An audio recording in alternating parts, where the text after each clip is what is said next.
Olá, como vai você? Este profundo documentário trará respostas atuais a você. Venha conhecer comigo, Pastor Daniel, a verdade sobre deuses da nova era.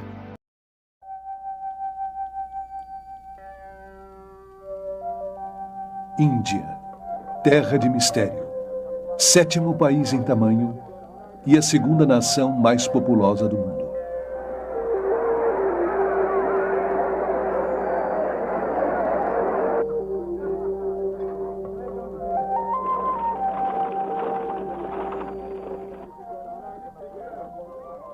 É rica em recursos naturais e mão de obra, e, no entanto, sua população é uma das mais pobres e sofridas da Terra.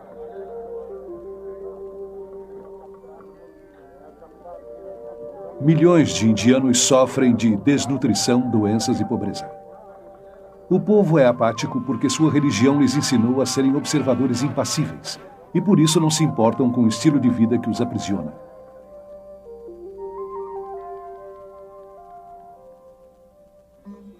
V.S. Naipaul, um indiano, descreve a Índia como uma civilização ferida, paralisada por suas crenças religiosas.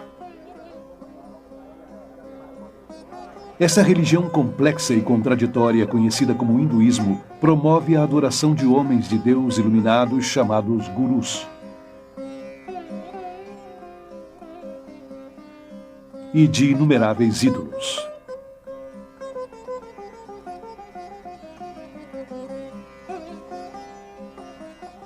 Deifica tanto a natureza como a feminilidade e considera as deusas mães as deidades originais. Incrivelmente, o Ocidente se volta hoje para as superstições do hinduísmo em busca de esperança. A religião que serviu para destruir a Índia infiltrou-se agora em todas as áreas da sociedade ocidental. Afirmando que não é uma religião, mas sim uma ciência, está transformando as mentes, a ciência, a medicina, os meios de comunicação, a política e a igreja. O hinduísmo se torna mais atraente quando se veste com a terminologia cristã e conseguiu assombrosamente fazer-se passar como o último pensamento cristão.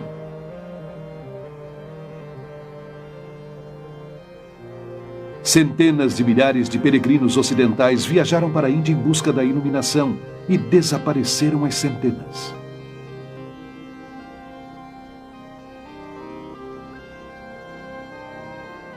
Frequentemente são destruídos pela loucura e perversão dos mesmos gurus que adoraram e consultaram em busca da salvação. Hoje em dia, centenas desses homens de Deus declarados estão invadindo o Ocidente.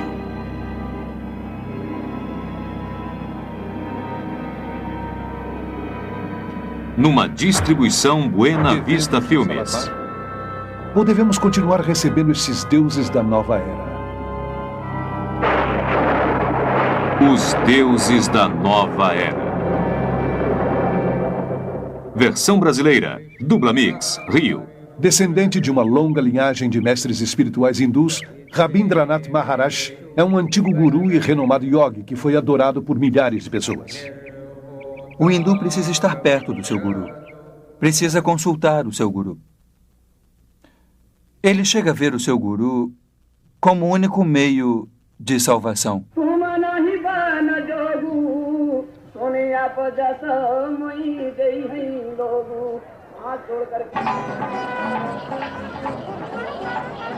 Aqui no Festival Kumbh Mela, ou Feira Aquariana em Allahabad, Índia, 20 milhões de hindus reúnem-se para presenciar uma interminável procissão de centenas desses autoproclamados homens de Deus.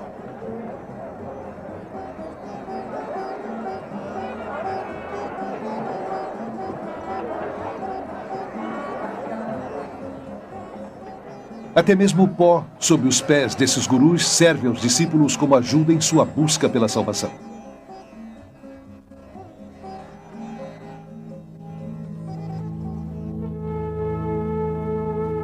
Essa filmagem foi feita secretamente e levada para fora da Índia. Os sacerdotes nus são considerados os discípulos mais sagrados e dedicados dos gurus. Muitos cobrem seus corpos com cinzas da cremação e pó e colocam esterco de vaca no cabelo.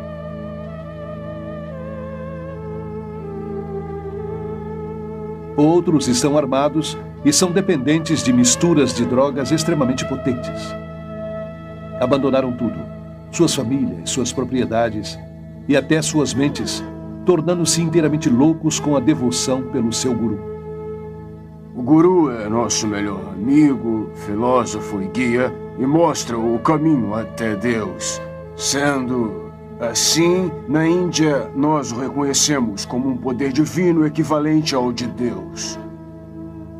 Se pudesse estar perto do amado mestre e presenciasse seu amor, a compaixão, a humildade, a graça, a generosidade, ninguém em sã consciência duvidaria que este é o Deus que caminha, fala e vive na terra. Vocês que entrevistaram este senhor saibam que se trata de Deus.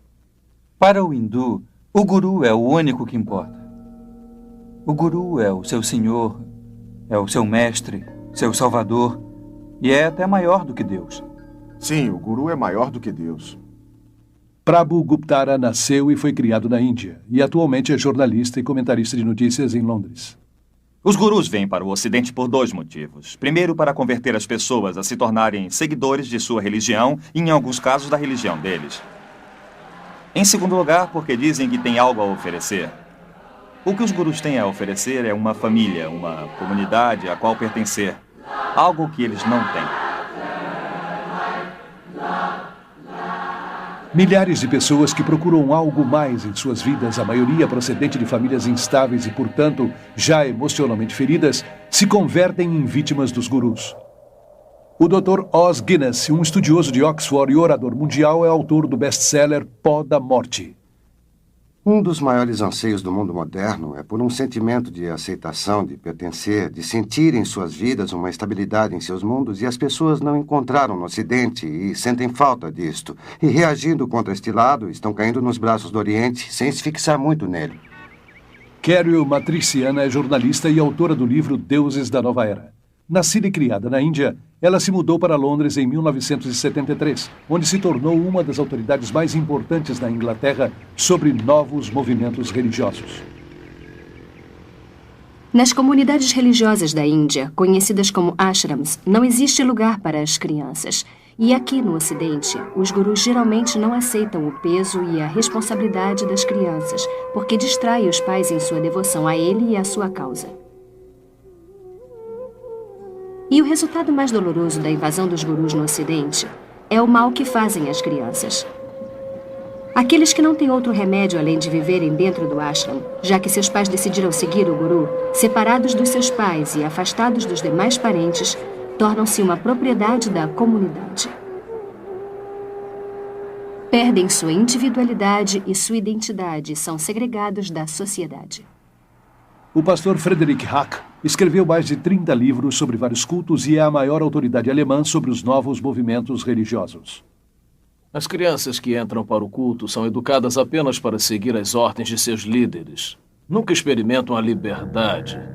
Nunca experimentam uma vida responsável, onde podem tomar suas próprias decisões, onde podem seguir a sua vontade. Eu tomei conta dessas crianças e as levei ao parque quando viam pessoas normais, se assustavam porque não tinham a aparência dos devotos, não raspavam a cabeça e não usavam túnicas. Ed Sonessey é um antigo membro da Sociedade Internacional de Consciência de Krishna, conhecida como movimento Hare Krishna. Durante 3 anos, foi o editor-chefe de sua revista De Volta à Divindade. Por que uma organização ia querer dividir uma família desta maneira? Pelo que eu sei do funcionamento do culto, é uma questão de controle. Aquilo que está dividido será vencido. Segundo Bhagavad Gita, que é um dos documentos mais importantes do hinduísmo, o discípulo não só deve adorar e venerar o guru como um deus, mas submeter-se a ele com todas as suas posses. Muitos dos gurus que conheço no Ocidente são muito ricos. Os gurus estão mais interessados em discípulos brancos do que em discípulos indianos. Principalmente porque obtêm mais dinheiro dos brancos. Centenas de gurus ficaram incrivelmente ricos no Ocidente, recebendo doações livres de impostos e fabricando e distribuindo todo tipo de recordações em honra desses autoproclamados homens de Deus. Eles adquiriram fazendas, guardas armados, enormes hotéis de luxo, até suas próprias frotas de aviões, helicópteros e, no caso de Rajneesh, Rolls Royce.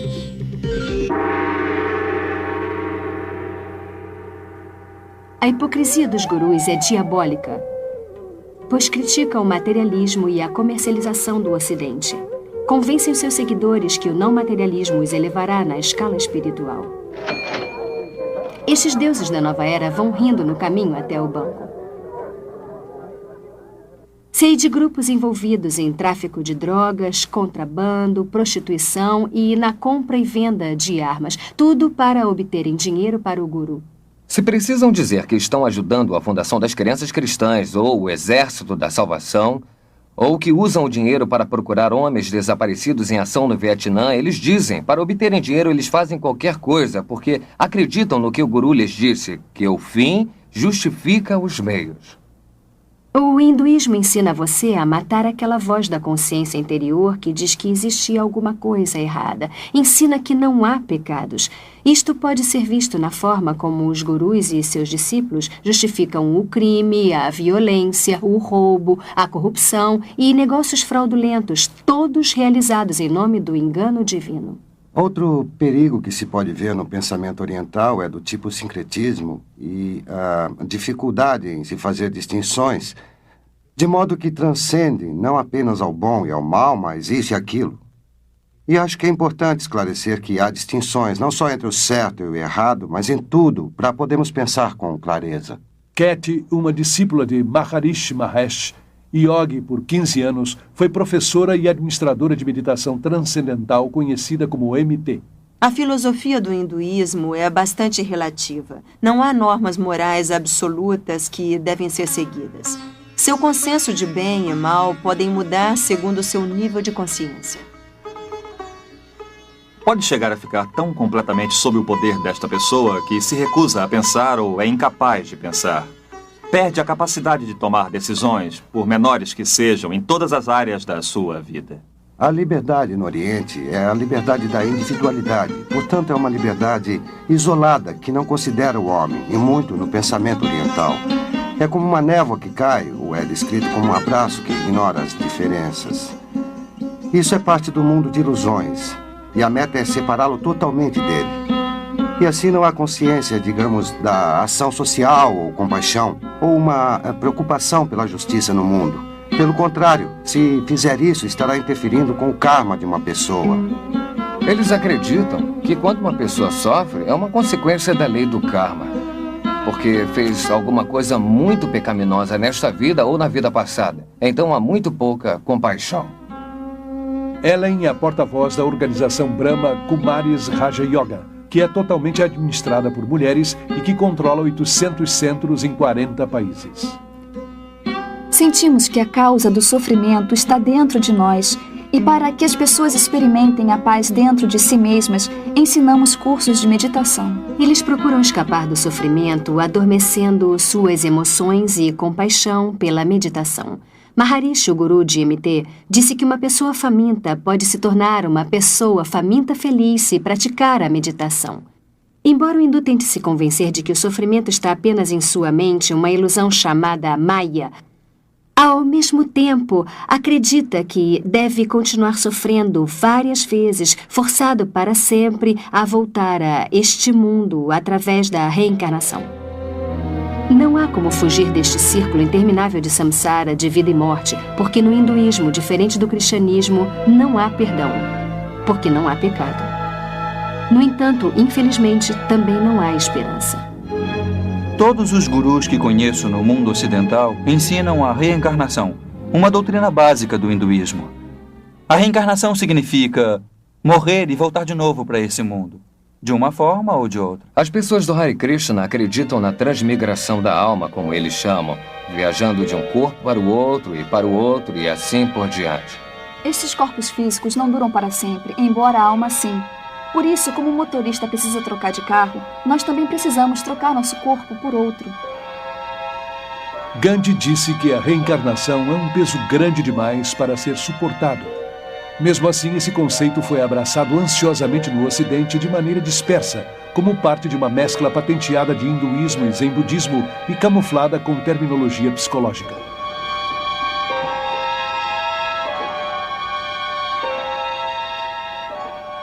Esta religião da nova era é promovida através de milhares de redes mundiais e centenas de reuniões imensas, como este Festival da Mente, Corpo e Espírito, que é realizado em Los Angeles. Este festival, que já é internacional, começou em Londres em 1977 com Graham Wilson. Explica a interpretação da reencarnação da nova era como uma evolução progressiva para um tipo de humanidade melhor. O fato é que nós não nos reencarnamos como uma alma individual dentro de um novo corpo, mas sim como uma consciência coletiva de almas. E acho que é por isso que temos muito mais acesso a informações do que percebemos. Ou se acredita na reencarnação ou na ressurreição. As duas não podem ser verdade ao mesmo tempo.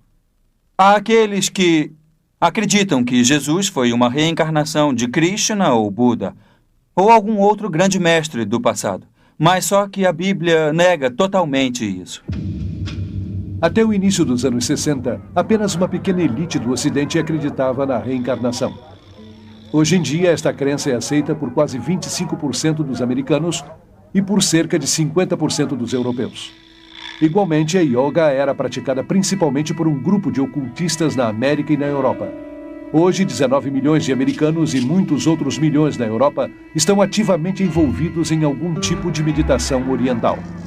No total, 60 milhões de americanos incorporaram as filosofias orientais em sua visão do mundo. A Bíblia ensina que Jesus veio de uma vez por todas. Quando morreu, ele não reencarnou, ele ressuscitou. Está assinalado que todos os homens morrerão uma vez. E depois da morte virá o julgamento de Deus. Eu pude notar que, no mundo ocidental, a reencarnação se tornou uma moda.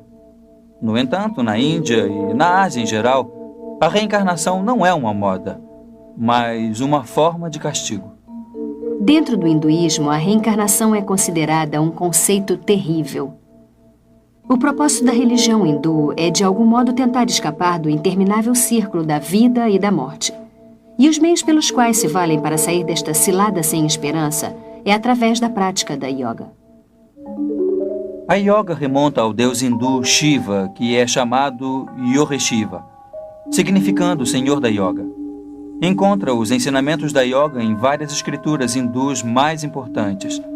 Krishna, um dos muitos deuses hindus, foi um precursor da yoga.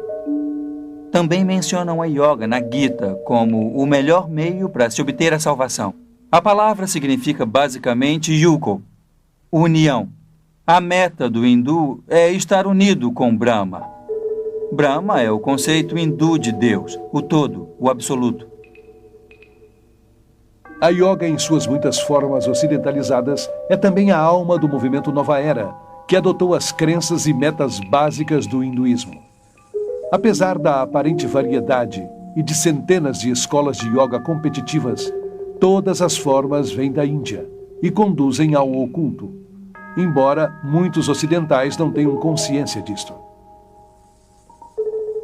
As técnicas da yoga incluem exercícios de respiração ou prana, posições chamadas asanas, dissolvendo a mente como leia, poderes psíquicos chamados siddhis, cantos repetitivos chamados mantras e o culto deliberado da magia negra conhecido como Tantra.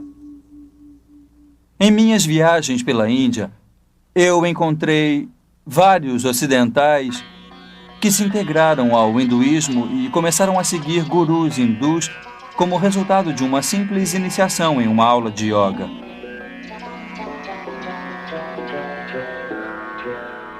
A yoga é, em muitos aspectos, o coração do hinduísmo.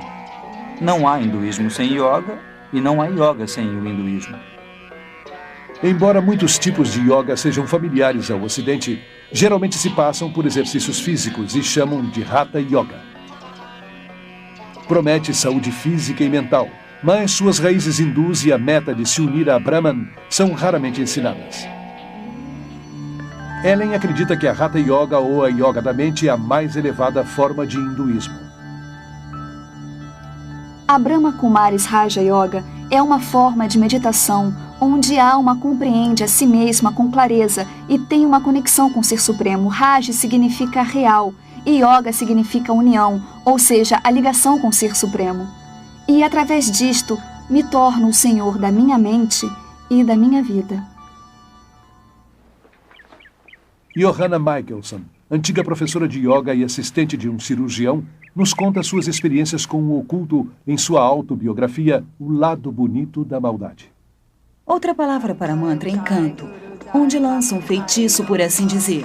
E em mantra yoga, uma palavra ou uma frase ou um nome demoníaco é repetido várias vezes para levar o indivíduo a um nível de vibração que atrai aquele por quem canta e para que produza o efeito desejado. E é isto que as bruxas brancas e mágicos, como eles dizem, utilizam para seus feitiços. Sempre disseram que não passa de um som sem significado e não tem nada a ver com os deuses hindus, mas toda vez que repetem aquilo estão invocando um deus hindu. Ao pensar várias vezes neste mantra, isso se torna mais forte em suas vidas.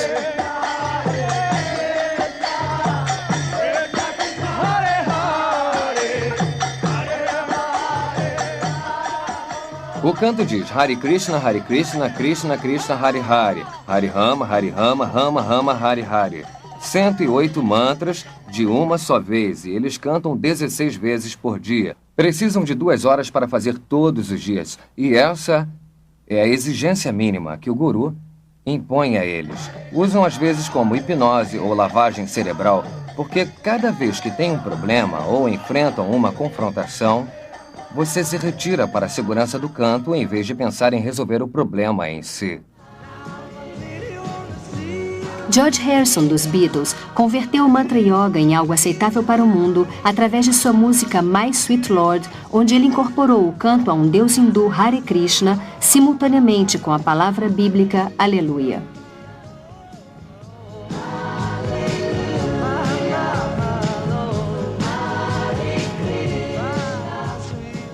Ele disse que havia feito deliberadamente para mostrar que as duas religiões são iguais e para tornar o hinduísmo mais aceitável. Fingir que todas as religiões são iguais é desonesto, como é a fusão de várias técnicas religiosas.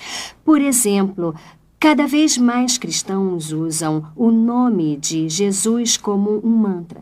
Sustentam que é uma ferramenta para levá-los à presença de Deus. Jesus disse que a oração repetitiva não é aceitável para Deus.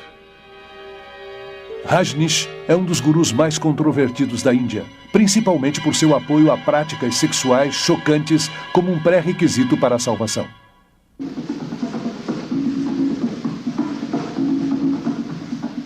Seu tipo de yoga, chamado de meditação dinâmica, é uma combinação de hinduísmo e psicoterapia da nova era.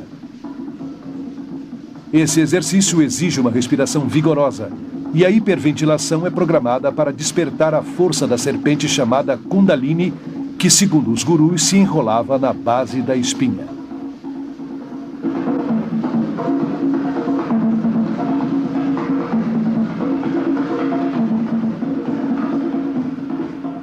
Fiz meditação dinâmica todos os dias. Nós chamávamos de meditação Kundalini. Começa com uma respiração catártica. Isso simplesmente para mover a energia e tirar-se da cabeça para dentro do corpo enquanto está respirando.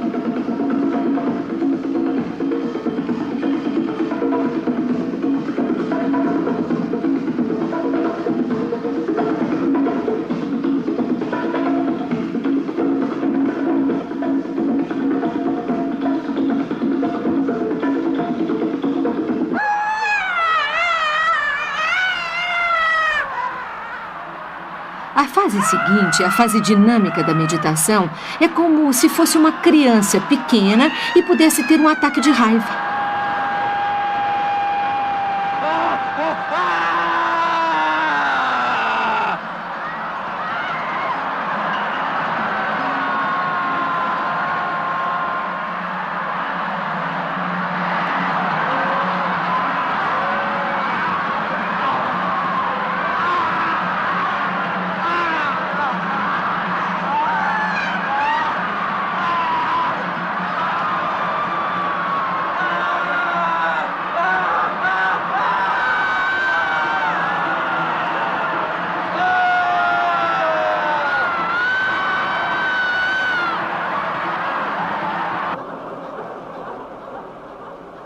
Ao chegar à terceira fase, quando pula e grita, quase não está mais lá. Por isso é muito difícil se lembrar do que acontece quando está lá. Acho que o mais próximo que eu poderia associar seria com a falta de consciência.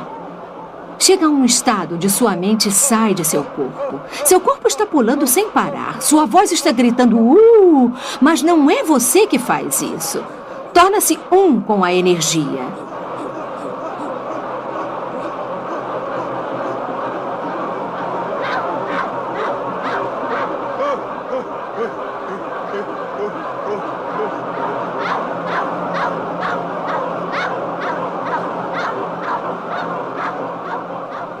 A fase seguinte na dinâmica é o silêncio. Alguém grita pare quando está fazendo o cartaz há 30 minutos. Depois de ter estado fazendo movimentos incríveis durante tanto tempo, e então só paz e silêncio. A mente para e você se sente unida com todo o universo. Publicaram várias reportagens chamativas, dando crédito aos gurus e suas técnicas pseudopsicológicas, mas esqueceram de mencionar os milhares de casos de transtornos emocionais e mentais. Loucura, suicídios, golpes, crimes, estupros que aconteceram em vários centros de gurus por todo o mundo. É alarmante ver que estas técnicas perigosas para a iluminação são utilizadas em psicoterapia, seminários de autoajuda e até mesmo foram aceitas em várias igrejas protestantes e católicas e em seminários. Uma das yogas de mais rápida aceitação no mundo ocidental atual é o Tantra, oferecida sedutoramente como um meio exótico para ampliar suas experiências sexuais. Como todas as yogas, foi criada para provocar possessão pelos espíritos hindus e assim podem romper a corrente da reencarnação. Tantra Yoga é a expressão máxima do hinduísmo. É a magia negra também chamada de branca, em que Shakti, a força Kundalini, é excitada. Os poderes psíquicos que acompanham estão em plena expansão e o indivíduo, de acordo com suas preferências pessoais, pode canalizar esta força para a magia negra, o que inclui o direito de meditar sobre cabeças decepadas, cabeças humanas na Índia e comer pedaços de carne e as partes não consumidas nas cremações e outras práticas horripilantes, ou podem utilizar o que chamam de magia branca.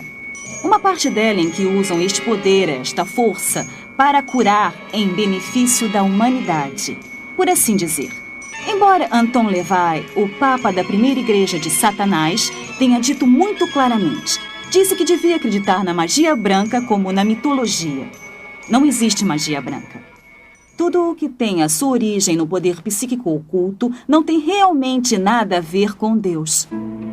Embora a yoga tenha sido vendida para o Ocidente através de várias técnicas, seu ocultismo básico permanece o mesmo. A esperança pela imortalidade está implícita, e o sonho de se realizar como a divindade inerente é o propósito verdadeiro, transformar-se em Cristo, como dizem. Embora aleguem que a yoga é apenas física e não religiosa, é a verdadeira essência da espiritualidade do hinduísmo. A meditação eventualmente conduz ao domínio espiritual, onde a pessoa se vê por dentro, para encontrar a verdade de si mesma. E ao encontrar essa verdade, acredita que está encontrando a Deus. O que eu acho mais aterrador ao olhar para trás é que eu comecei a ter a impressão de que eu era Deus. E como Deus, poderia estruturar completamente a minha vida e meu universo exatamente como eu queria. Dave Hunt, autor notável e orador, é um dos principais especialistas da nova era. Seus livros incluem o best-seller Paz, Prosperidade e o Próximo Holocausto. Ele explica que o hinduísmo é baseado nas mesmas ideias que, segundo a Bíblia, a serpente apresentou a Eva no Jardim do Éden. Os yogis ensinam as mesmas mentiras que a serpente disse a Eva em Gênesis 3. Que a morte é apenas um caminho para a reencarnação e que os humanos se convertem em deuses. Isso é uma coincidência inacreditável, uma identificação clara do criador do misticismo oriental. Esse criador se chama Satanás na Bíblia e é também conhecido como a serpente. O poder máximo do hinduísmo está simbolizado pela serpente, que é glorificada e adorada no hinduísmo. A serpente tem sido conhecida como a energia ou a força e adorada como símbolo da sabedoria e da imortalidade em todas as religiões e culturas. Somente na Bíblia cristã judaica, a serpente é identificada como o enganador, o destruidor, o arqui-inimigo de Deus e do homem. O antigo medo e temor da serpente está sendo retirado sutilmente de nossa cultura. As crianças nos colégios são ensinadas para que aceitem a serpente, fazendo posições da cobra. Michelle, ensine como se faz a cobra. Isso mesmo. Arqueie suas costas. Isso. Olhe para frente. Ótimo. Sustente 1 segundo. Os exercícios respiratórios estão feitos para ensinar a absorver o prana, a força da energia da vida no cosmos, para levá-la aos chakras, os canais psíquicos e despertar a força Shakti, a força Kundalini, e conseguir esses poderes psíquicos, que são as partes integrais e prevalecentes da yoga. Lentamente, vamos respirar pelo nariz. Inspire, expire. Existe um grande perigo nas técnicas respiratórias. Inclusive, os autores e proponentes desses exercícios advertem que estes podem iniciar doenças emocionais e mentais. E avisam que algumas pessoas chegaram a serem internadas em manicômios pelo resto de suas vidas. Porém, também reconhecem que estes exercícios podem abrir sua alma, sua mente e todo o seu ser para que sejam possuídos por forças demoníacas. Os próprios seguidores dos gurus têm sido forçados a criar uma rede de emergência espiritual de cerca de 4.500 psiquiatras para tratar aqueles que entraram em alucinações com misticismo. Muitas pessoas não percebem que é terrivelmente perigoso entrar em um estado meditativo em que se deixa a mente em branco. E essa é a finalidade única das meditações na yoga. É como abrir a porta de um quarto e não ter o controle sobre o que entra. Muitas destas técnicas de yoga podem ser usadas apenas como exercícios. Mas essa não é a intenção dos yogis. Pode ser comparada a se alistar no exército. Embora o soldado possa se tornar mais forte e mais vigoroso, o propósito do exército não é, com certeza, o cuidado com a saúde. A meta é aprender a matar. E o mesmo acontece com a yoga. Todos os exercícios da yoga foram projetados para matar a vontade, a mente e as emoções, para tirar a alma do ciclo eterno da reencarnação. Eu pensei que estava me fortalecendo, mas o que fazia, na verdade, era me lançar para um estado modificado de consciência, uma forma de auto-hipnose que debilita enormemente a mente e o corpo. Mas essa fraqueza me fazia ter medo de desistir. O maior perigo que encontrei na prática da meditação transcendental foi a dependência da própria técnica. É como as drogas. Um viciado não quer deixar as drogas porque a experiência é reconfortante. Acredita que sua vida vai desabar se não as tiver. Eu pensei que se por acaso eu deixasse o Shangri-La, de repente ficaria velha e fraca e me desintegraria. Tinha medo de perder minha clareza e minha energia. Porém, mais tarde, quando deixei tudo isso, eu recuperei todas essas coisas que nunca encontrei com a meditação.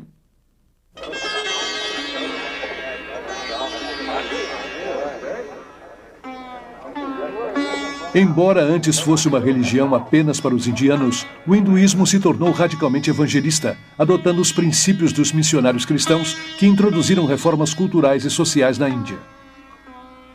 Em 1966, em uma conferência hindu internacional, os principais hindus planejaram uma estratégia para converterem o mundo.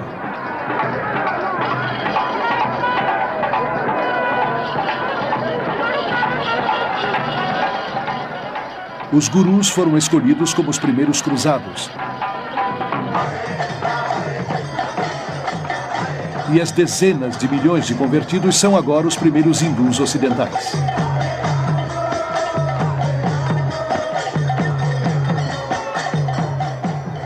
Na Conferência Mundial de Hinduísmo de 1979, um porta-voz declarou que nossa missão no Ocidente havia sido coroada de um êxito fantástico.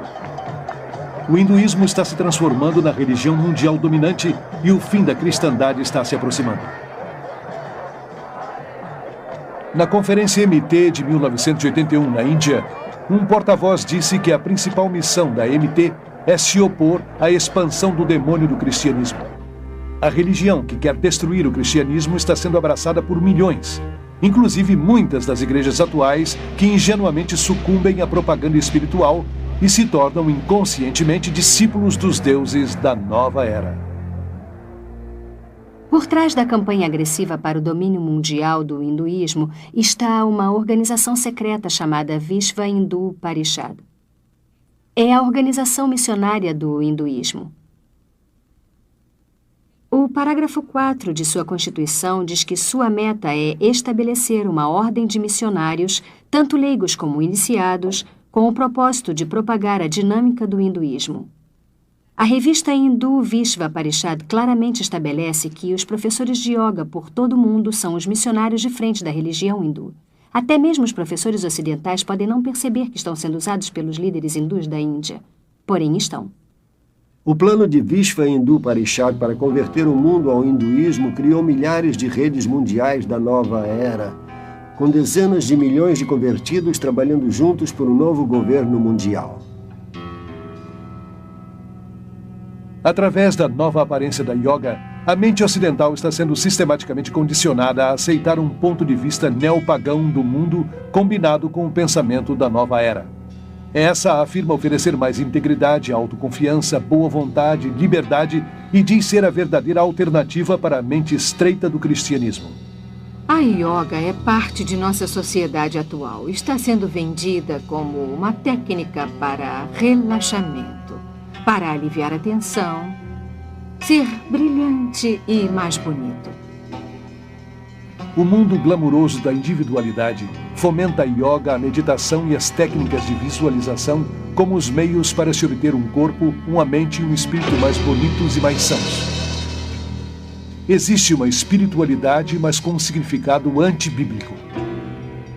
Mesmo o relaxamento se tornou uma busca espiritual do chamado potencial total por meio de massagens holísticas, tanques de isolamento e outras centenas de técnicas na nova era.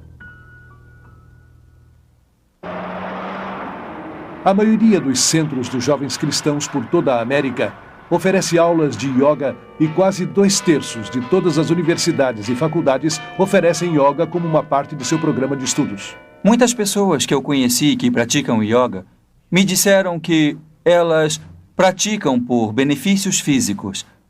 Mesmo assim, qualquer hindu lhe dirá que não existe nenhum yoga que tenha uma dimensão puramente física. Os exercícios de yoga não foram projetados para aptidão física, mas para realinhar a força da serpente dentro do corpo, para alcançar o estado divino. É o yugo, que significa yoga com Brahman. Quem quiser se manter em forma deve procurar praticar exercícios apropriados e não yoga. Muitos hospitais têm suas próprias aulas de yoga e meditação para ajudar a reduzir a tensão dos pacientes, médicos e enfermeiras. Médicos e dentistas que nunca pensariam em promover o cristianismo ou o judaísmo por se tratarem de religiões, estão inconscientemente envolvendo seus pacientes em práticas hindus. Além de promover a yoga, as revistas sobre educação física e saúde favorecem as escolas de vegetarianismo, uma prática essencial do hinduísmo. Um exemplo extremo é a macrobiótica, que tenta a manipulação espiritual através da dieta. Maharishi disse uma vez que o vegetarianismo era a forma mais alta de dieta. É essencial para se ter experiências profundas com a meditação. Eu abandonei minha vida de maldade. Em outras palavras, matar e comer carne de animais. Sou um vegetariano rígido como Deus ordenou. Deus não ordenou vegetarianismo. Jesus não era vegetariano. Alimentou a multidão com peixes em mais de uma ocasião. Ele mesmo comeu peixes e cordeiro na Páscoa. Embora a Bíblia não condene o vegetarianismo como método para a saúde, condenaria sim como meio para o espiritual. As lojas de alimentos dietéticos são as principais frentes para o recrutamento das organizações gurus. E são os principais distribuidores da literatura da nova era. Milhares de médicos, quiropráticos e dentistas são impulsores entusiasmados da medicina holística da nova era.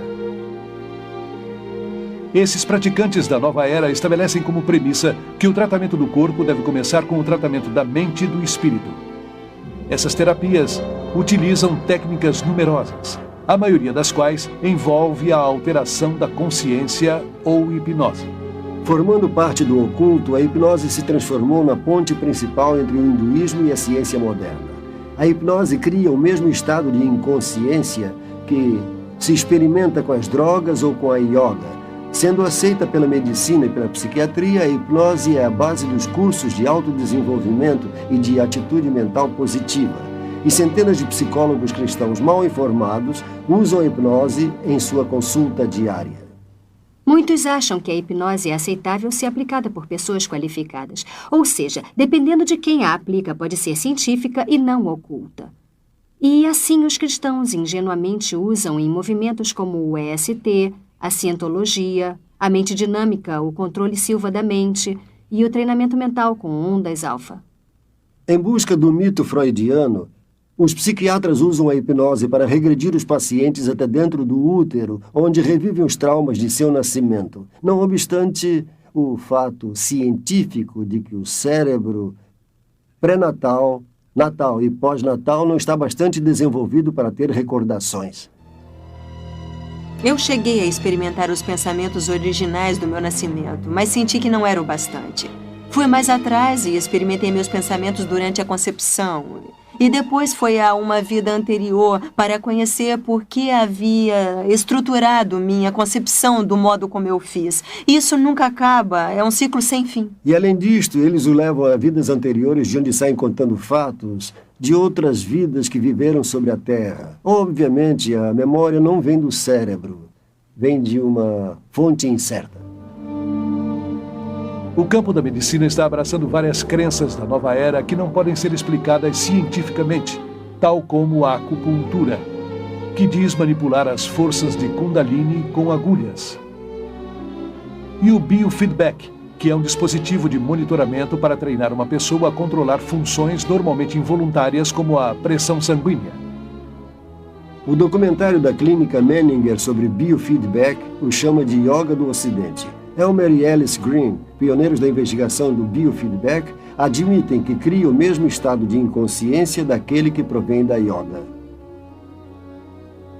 Esta yoga eletrônica foi agora introduzida pelos psicólogos no mundo dos esportes, incluindo as Olimpíadas. A terapia da autoajuda é uma ferramenta de motivação usada por centenas de empresas competitivas por toda a América. Seminários de fim de semana associados ao sucesso da atitude mental positiva e fitas de persuasão subliminar enviadas pelo correio prometem melhorar o comportamento pessoal e nos negócios, através de uma mistura de psicologia humanista e misticismo oriental. O movimento potencial humano, com sua ênfase no eu, autoestima, autoamor, autoaceitação e uma imagem autopositiva, não passa de uma versão ocidentalizada da autorrealização dos yogis. Conceito guru da divindade interior de que todos somos Deus. Rolling Thunder, o curandeiro índio Shoshone, disse: os cientistas descobrirão o que os pagãos sempre souberam. E é o que acontece com a invasão do misticismo oriental ao Ocidente. Nos últimos anos, muitos cientistas importantes abraçaram com entusiasmo o misticismo oriental. O hinduísmo, que afirma ser a religião mais antiga do mundo, está sendo enganosamente disfarçada como uma ciência da nova era. E muitos estão sendo sedutoramente enganados. É disseminado cuidadosamente para não reforçar o lado religioso, mas o científico. Não mencionam um aspecto espiritual, mas reforçam com exercício. Maharishi descobriu que nos Estados Unidos as pessoas não aceitariam o aspecto religioso, por isso ofereceu o aspecto científico. Começou fazendo com que os cientistas começassem a experimentar com meditação, medindo a respiração, as ondas cerebrais, etc. E quando descobriram que o metabolismo desacelerava durante a meditação, descobriram que poderiam apresentá-lo como um fato científico e que as pessoas o aceitariam. Nas escolas de todo o mundo ocidental, do jardim de infância à universidade, o ocultismo hindu é ensinado abertamente, embora haja a separação obrigatória entre a igreja e o Estado. O guru Thakkar Singh foi convidado para falar em um centro de ensino da Califórnia. Kurt, um aluno de lá, ficou tão influenciado que foi para a Índia e hoje é um dos seguidores mais devotados de Thakkar. Bastou meia hora de conversa e 20 minutos de meditação para que a experiência que eu tive lá fosse algo que nunca tinha sentido, e aquela energia na capela onde ele estava falando era algo eletrizante, com sentimentos de amor e paz. Era um silêncio que me deixava aturdido. É terrível que, nas escolas públicas por toda a América, onde a oração cristã foi proibida, que a yoga, as técnicas orientais de meditação e visualização, que são apenas formas da oração hindu, não só são permitidas, como são ativamente promovidas. Da professora até os alunos, aprendemos que a yoga pode ajudar as crianças a reduzirem a tensão e a se concentrarem. Muitos professores estão sendo orientados para desenvolverem uma consciência em massa nos estudantes. Relaxem. Todos vamos levantar as mãos bem lentamente. Ensinam as crianças a abandonarem sua faculdade crítica e centralizarem-se em seus sentimentos intuitivos e experiências. Relaxem. Apenas relaxem. Imaginem que estão na ponta de uma nuvem suave e fofa. E todos estão bem relaxados, confortáveis.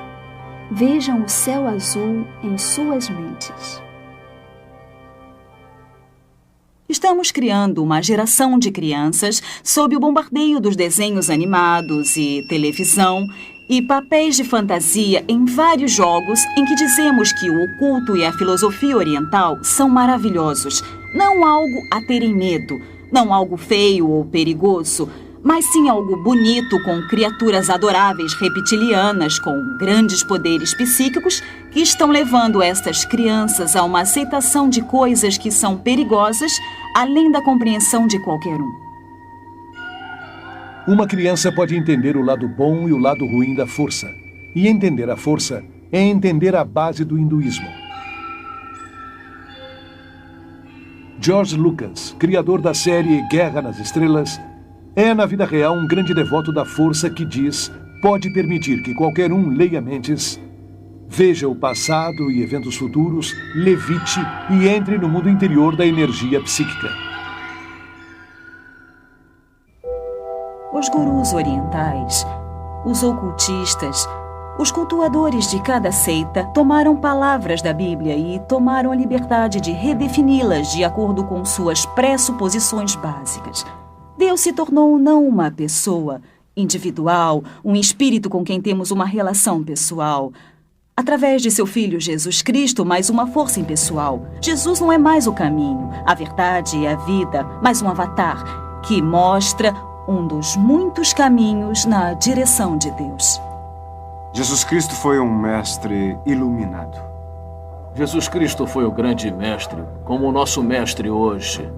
A palavra feito carne, como diz a Bíblia. Jesus mesmo nos avisou que nos últimos dias muitos chegariam afirmando serem Cristo e o Messias. Cada ser humano é pacífico por natureza, puro por natureza, bom por natureza.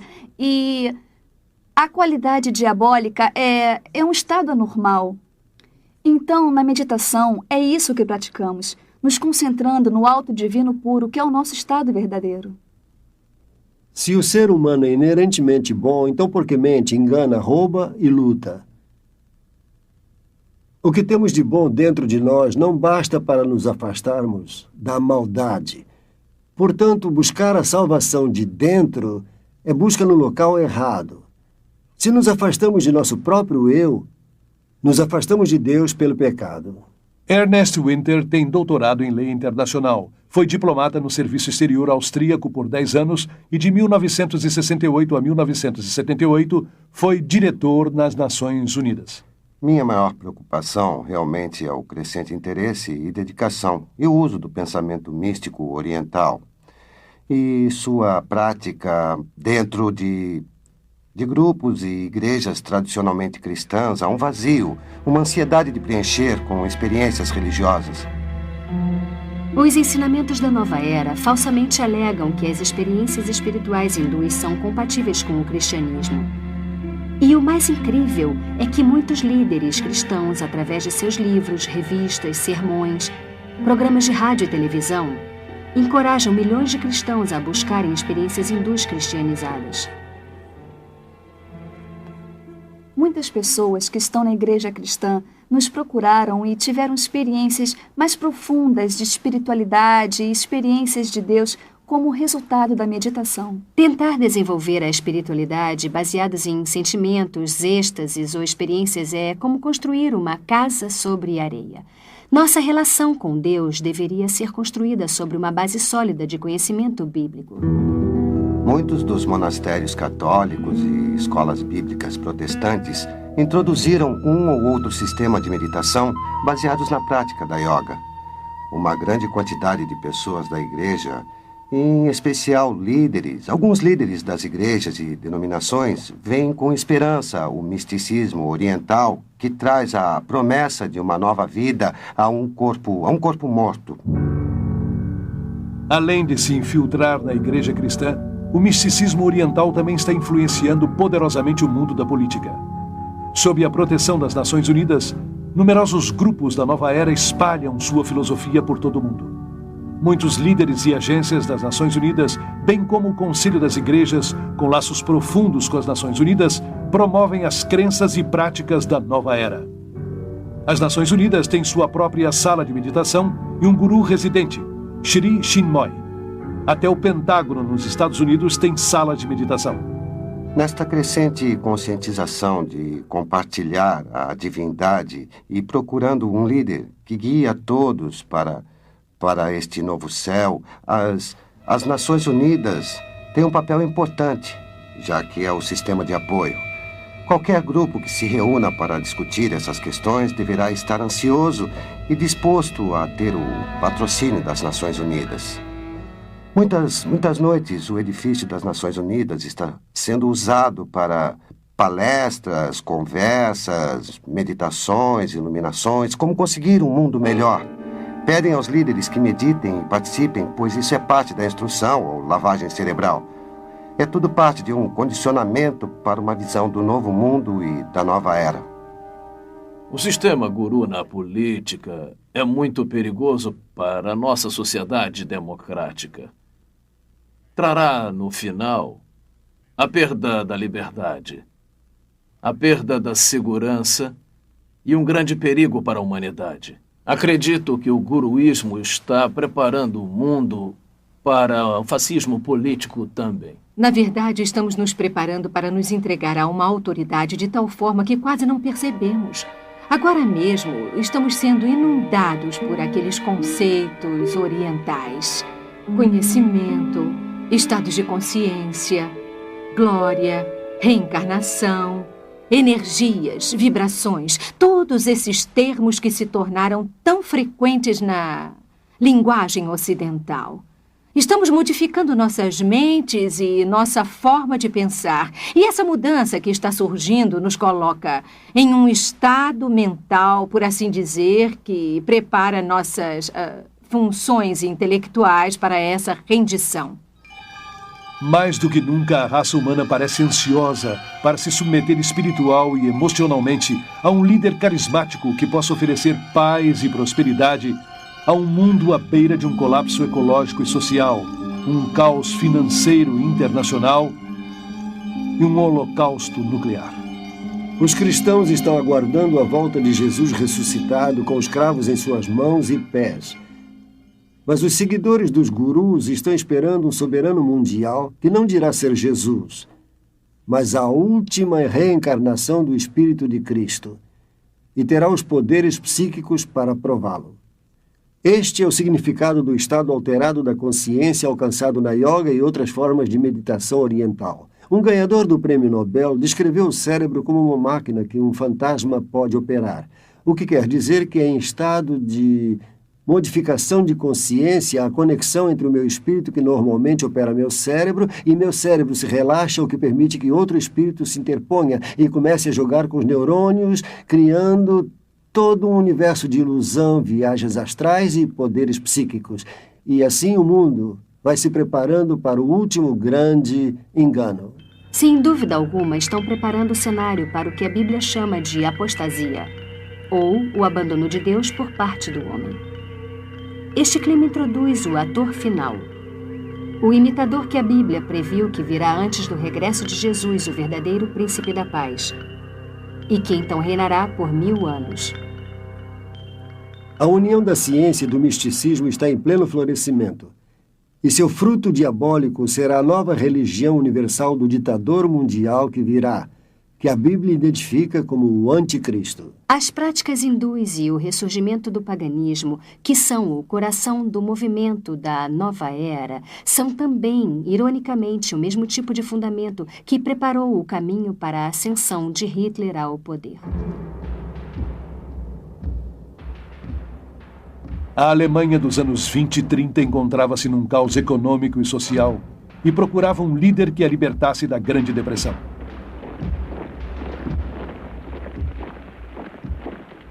O homem que ofereceu uma esperança foi Adolf Hitler, que assegurou haver sido escolhido por Deus para guiá-los durante 1000 anos de paz e prosperidade. Seus poderes hipnóticos manipularam toda a nação para que entregassem suas mentes.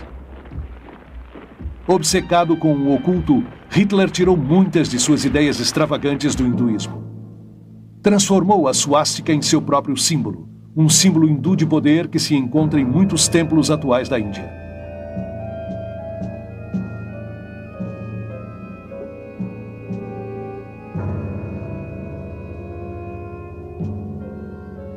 Milhões de alemães que se submeteram a Hitler como se fosse um deus morreram por ele e por sua causa, como fizeram os seguidores de Jim Jones. O ressurgimento mundial do hinduísmo, misturado à psicologia e disfarçado com auto-melhoramento, auto-hipnose, seminários de atitudes mentais positivas, visualização, cursos de técnicas e dinâmica da mente, tornaram o mundo de hoje mais suscetível ao engano espiritual do que a Alemanha que aceitou Adolf Hitler.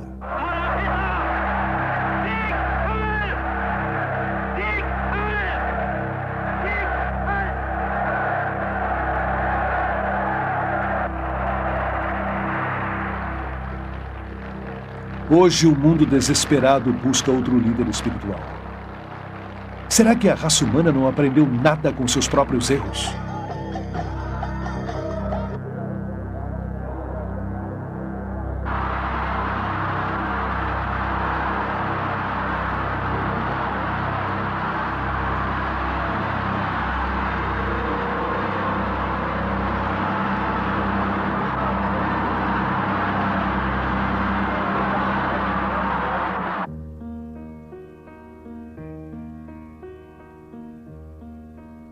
Jesus disse: cuidado para que ninguém os engane, porque muitos virão dizendo: eu sou o Cristo. Olhem aqui, aqui está o Cristo. Olha ali, ali está. Não acreditem neles, porque se levantarão falsos profetas e mostrarão grandes sinais e maravilhas para poder enganar, se for possível, a um dos escolhidos. Não se enganem de modo algum, porque não virá sem que antes venha a apostasia e seja revelado o homem do pecado, o filho da perdição, que se levanta e se opõe contra tudo que se chama Deus e é objeto de culto, tanto que se sentará no templo de Deus e se passará por Deus. Jesus disse: eu sou o caminho, a verdade e a vida. Ninguém vem ao Pai senão por mim.